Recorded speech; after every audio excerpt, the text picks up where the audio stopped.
Before we begin, I want to warn you that this story contains mature themes. It deals with the challenges of new motherhood, family relationships, and infidelity. If these topics make you uncomfortable, you might want to stop watching now. I never imagined my life turning out this way.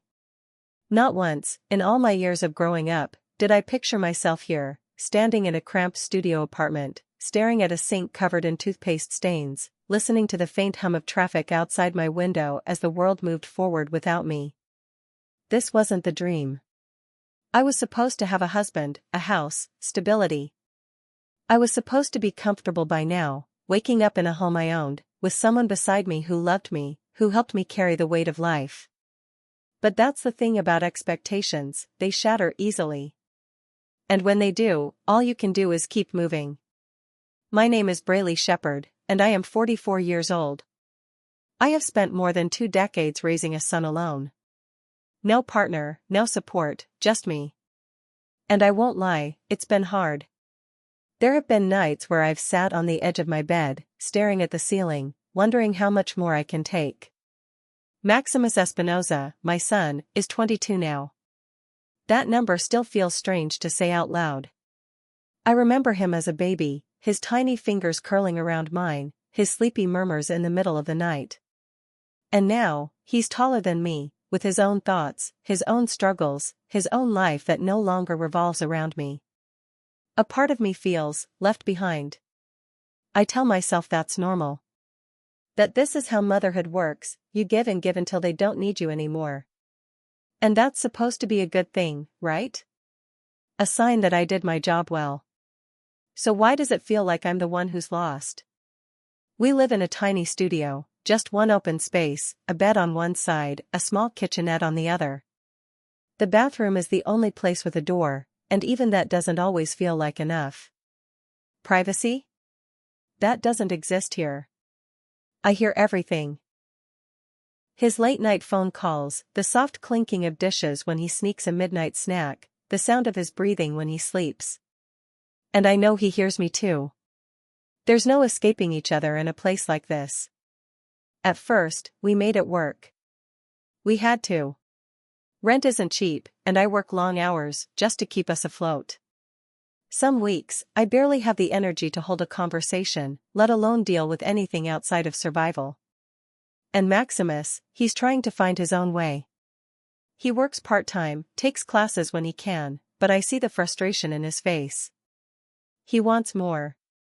Independence. Freedom. A life that isn't wrapped up in mine. I want that for him too. But wanting something doesn't always mean knowing how to let it happen. Every morning was the same fight. I'd wake up early, trying to squeeze in a quick shower before rushing to work. Maximus would bang on the door, irritated because he needed to get ready too. We'd yell back and forth, stress mounting, patience wearing thin. Some days, I'd give up, let him go first, even if it made me late. Other days, he'd be the one stomping away, muttering about how unfair it was. We were stuck in this endless cycle, 2 people trapped in a space too small for both of us, both needing time, both needing something more than this life was giving us. And then, one morning, after yet another rushed argument, we did something different. We sat down. We talked. We needed a solution. A way to stop these fights before they ruined what little peace we had left. Maximus was the one who brought it up first. Why don't we just shower at the same time? At first, I laughed, thinking he was joking. But he wasn't. He was serious. And when I really thought about it, it made sense. What was the alternative? Wasting precious minutes waiting for the bathroom when we were both on tight schedules? Arguing every morning, starting the day off feeling irritated and rushed? It wasn't weird, I told myself. It wasn't inappropriate. It was just practical. A mother and her son, sharing a space. Nothing more. So we did it. The first time was awkward, but we laughed it off. Made jokes about how ridiculous it was. There wasn't much space, so we had to move carefully, taking turns under the water, keeping it quick. It was just a routine, a small adjustment to make life easier. At least, that's what I kept telling myself. But after a while, something felt different. At first, I ignored it. Brushed it off as overthinking, exhaustion, stress. Maybe it was the way we started talking more in the shower than we did anywhere else. It was easier, somehow. There were no distractions, just us, steam filling the air, water drowning out the world beyond that curtain. Or maybe it was how comfortable we became. Too comfortable. There were moments, small ones, barely noticeable, where I'd catch myself feeling something I couldn't name. A strange pull, an unspoken tension that settled between us. And I didn't know what to do with it. So I did what I always do. I ignored it. I told myself it was nothing. That I was tired. That I was just feeling lonely. That all of this, the closeness, the strange feeling in my chest, was just a side effect of being stretched too thin, too used to being alone. I pushed it down. Buried it under the weight of all the other things I didn't have time to deal with. I never once thought about where it would lead. Never once let myself believe that something so small, so simple, a morning routine, a shared space, could change everything. But it did. And once a line is crossed, there's no going back. I wish I could tell you the exact moment everything changed. That there was some defining event, a moment of clarity where I could see the shift happening in real time. But it wasn't like that. It was slow. Subtle. 1,000 small moments that blurred together until I couldn't tell where one ended and another began. And by the time I realized what was happening, it was already too late. At first, the showers were nothing but routine. Just a solution to a problem. A way to keep things moving, to stop fighting about time and space. But over time, something about those moments started to feel different. It was the only part of the day where we weren't distracted by anything else. No phones, no outside world. Just the sound of running water and the quiet understanding that this was our time together. The conversation started changing. In the beginning, we talked about mundane things, what we had planned for the day, what errands needed to be done, whether the landlord had finally fixed the leaky kitchen faucet. But then, the topics got deeper. One morning, Maximus let out a frustrated sigh and muttered, "I don't know why I even bother applying for jobs. Nobody wants me." I turned to look at him, confused. "What are you talking about?" "Of course they do." He laughed, but it wasn't his usual laugh. It was bitter, hollow. "Then why do I keep getting rejected?" I didn't have an answer. I wanted to tell him that everything would work out, that he was smart, hardworking, and capable. But the truth was, I knew what rejection felt like. I knew what it was like to pour yourself into something, to want it so badly, only to be told you aren't good enough. And before I knew it, I was telling him things I hadn't told anyone in years. About the time I almost got my dream job, only to have it slip away at the last second. About the nights I spent crying alone in my car, too ashamed to let him see me break down. About the weight of carrying everything on my own for so long that I didn't even know how to ask for help anymore. Maximus listened. He didn't try to fix it, didn't give me some empty reassurance that everything happens for a reason. He just listened. And for the first time in a long time, I didn't feel alone.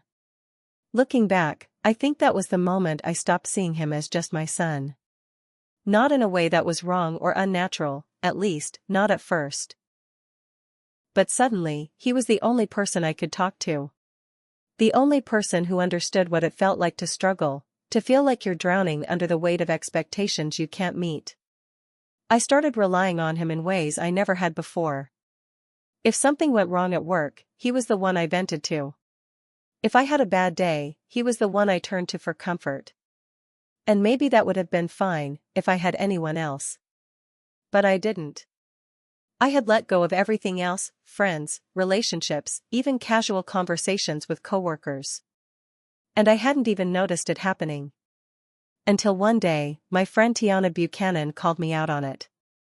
"You've been dodging my calls, Brayley." I shifted uncomfortably, pressing the phone tighter to my ear. I've just been busy. No, you've been avoiding people. I opened my mouth to argue, but nothing came out. Because she was right. She sighed, softer this time. You need to get out of that apartment. You need to have a life outside of Maximus. I do. Do you? I hated that I didn't have an answer. Maximus started pulling away right around the time I realized how much I was clinging to him. At first, it was small. Nights where he stayed out later. Days where he barely spoke to me. Moments where he seemed distracted, distant, somewhere else entirely. And then, one morning, he dropped a bombshell. I applied for a job out of state. I froze. What? He didn't look at me when he said it. I need something new, Mom. I can't stay here forever. I knew this was coming. I knew. But knowing something doesn't mean you're ready for it. I forced a smile, tried to sound supportive. That's great, sweetheart. Really. I'm proud of you. And I meant it. But I also felt something else. Something I didn't want to admit.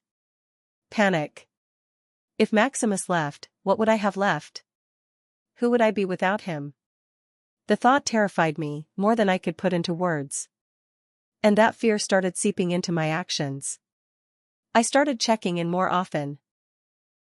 Texting him, calling him, asking where he was going. At first, he didn't seem to mind. He answered, like he always had.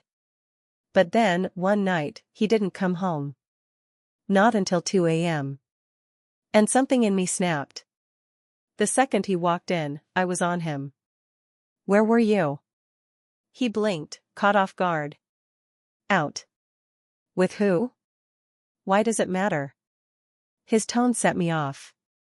Because I worry about you, Maximus. Because you used to tell me things, and now it's like you don't even care. I don't have to tell you everything, Mom. Since when? He ran a hand over his face, frustrated. Since I became an adult.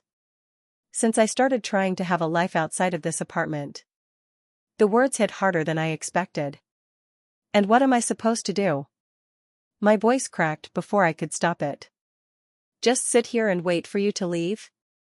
That's not my problem. Silence. I felt it in my bones, the finality of those words. He wasn't trying to hurt me. But he did. Because it wasn't just about this fight. It was about all the moments that led up to it. All the ways I had let my world shrink down to just him. And now, he was leaving me behind. And I had no idea how to handle it. I should have seen it coming. I tell myself that over and over again, like if I say it enough times, I'll start believing it. That I wasn't blindsided. That I wasn't caught off guard. That I knew this moment would come.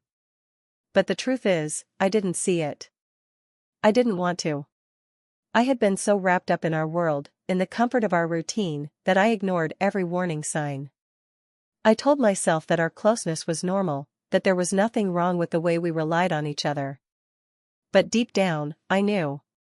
And the moment Maximus said it out loud, everything inside me shattered. I'm moving out, Mom. He said it so casually, like he was telling me he was picking up groceries. Like he wasn't ripping my heart out. I felt the air leave my lungs. I forced myself to breathe, to keep my expression neutral, to pretend that my world wasn't collapsing in slow motion. What? He didn't look at me. That was the first sign. He was avoiding my eyes, his hands shoved deep into his pockets, his jaw clenched like he was bracing for a fight. I put down a deposit on an apartment. It's not far. Just a few miles from here. I waited for him to say something else, to tell me he wasn't serious, that it was just a thought, just an idea. But he didn't. Because he meant it. He was leaving. And the worst part? I had pushed him to this. You didn't even talk to me about this, I said, and my voice came out smaller than I wanted. He sighed. Mom, I'm an adult. I don't have to ask for permission. I knew that. Of course I knew that. But hearing him say it felt like a slap to the face. Is this because of me? I asked, the words tumbling out before I could stop them. Because of us? The showers? The way we, Mom. His voice was sharp, too sharp. I stopped. He looked at me then, really looked at me, and what I saw in his expression made my stomach twist. Guilt. Sadness. And something else. Relief. That was what hurt the most. It's not just that, he said finally. But yeah. I think I need space. Space. Space for me. I swallowed the lump in my throat. I don't understand, I whispered, but that was a lie. I did understand. I just didn't want to. That night, I showered alone. For the first time in months, I stood under the hot water, letting it scald my skin, watching the steam curl around me. And for the first time, I felt the emptiness of the space. It wasn't just a bathroom. It was a symbol of everything I had refused to let go of. Maximus and I had turned it into a sanctuary, a place where the outside world didn't exist, where it was just the two of us, where I could pretend that nothing was changing. But it was changing. And I was the only one refusing to accept it.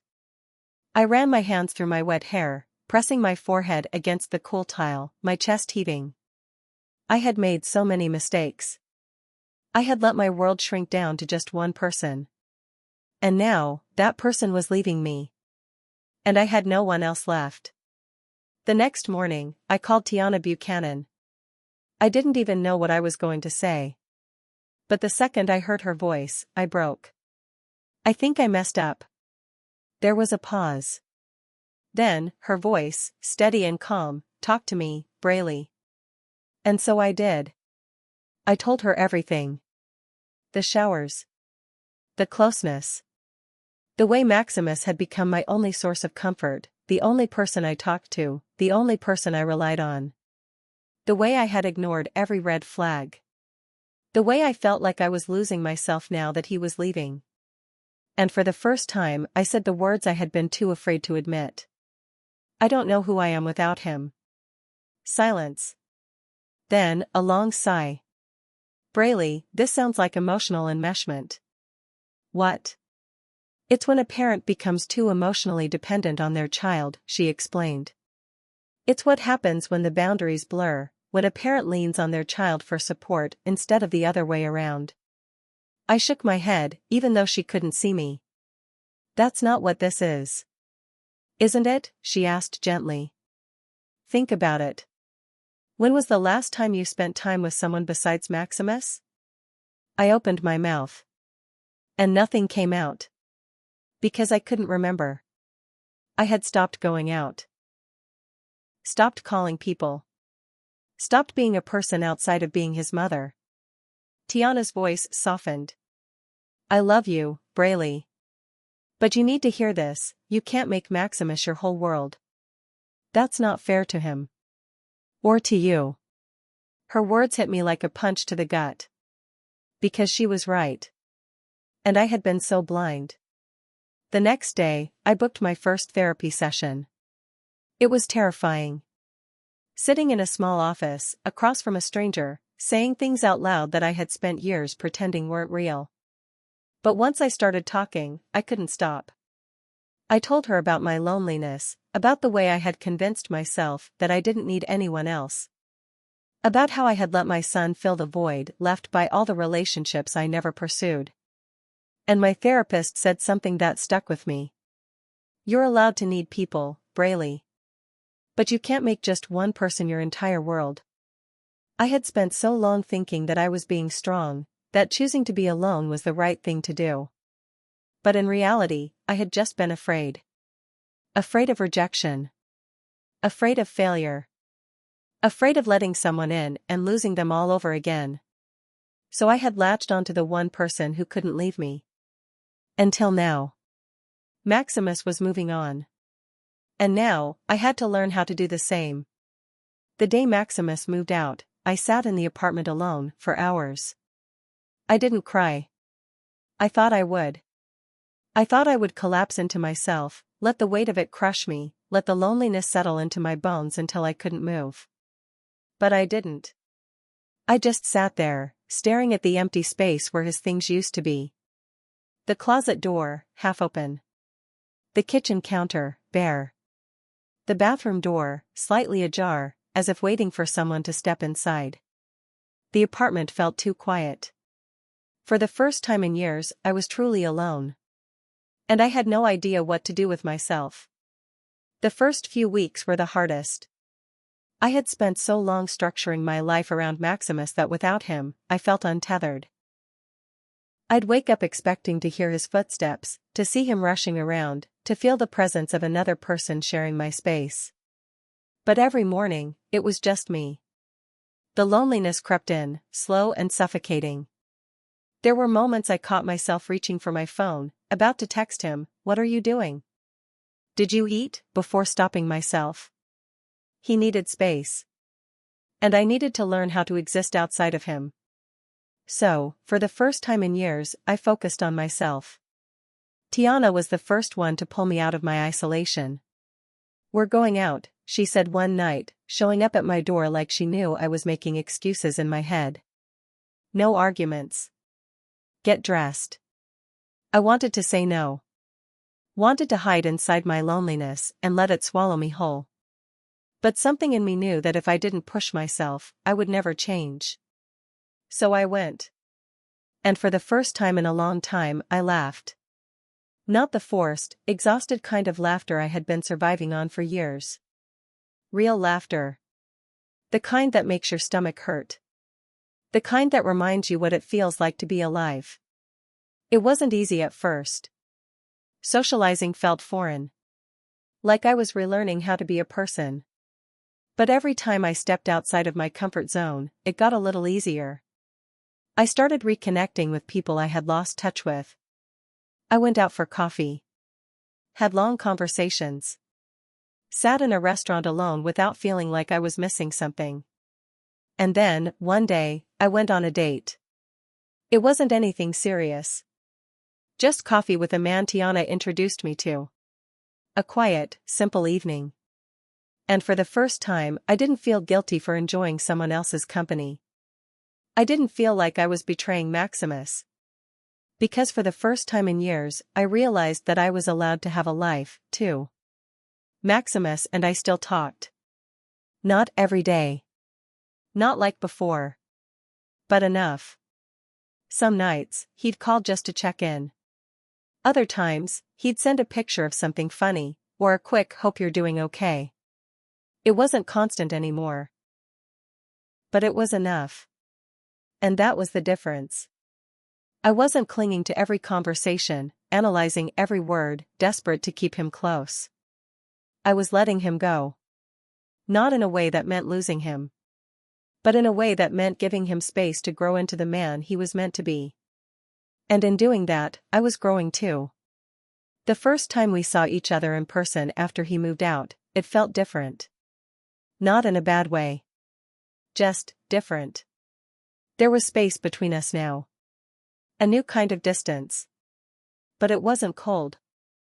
It was healthy. We went for coffee, and for the first time, we had a conversation that wasn't tangled in guilt or tension. "How's the new place?" I asked. He smiled. "Small. Kind of messy. But it's good." And I believed him. Because for the first time, I wasn't trying to hold on to him so tightly that I couldn't see him clearly. "I'm proud of you," I said. And I meant it. He nodded, stirring his coffee. Then, after a pause, he looked up at me. "I'm proud of you too, Mom." Something in my chest loosened. Because I knew what he meant. He had seen it, the change in me. The way I was finally learning to be my own person again. And it mattered to him. Because letting go isn't the same as losing someone. And for the first time, I finally understood that. Love isn't about holding on so tightly that you suffocate someone. It's about trusting them enough to let them go. It's about knowing they'll come back, not because they have to, but because they want to. For so long, I thought that being a good mother meant being everything to my son. That if I wasn't his entire world, I had somehow failed. But that's not love. That's fear. Love is allowing people to grow. To make mistakes. To build their own lives. And sometimes, love is about learning how to do the same for yourself. For the first time in years, I'm not afraid of being alone. Because I know I'm not lost anymore. And neither is he. If you found this story meaningful. If this story made you feel something, don't forget to like, share, and subscribe for more.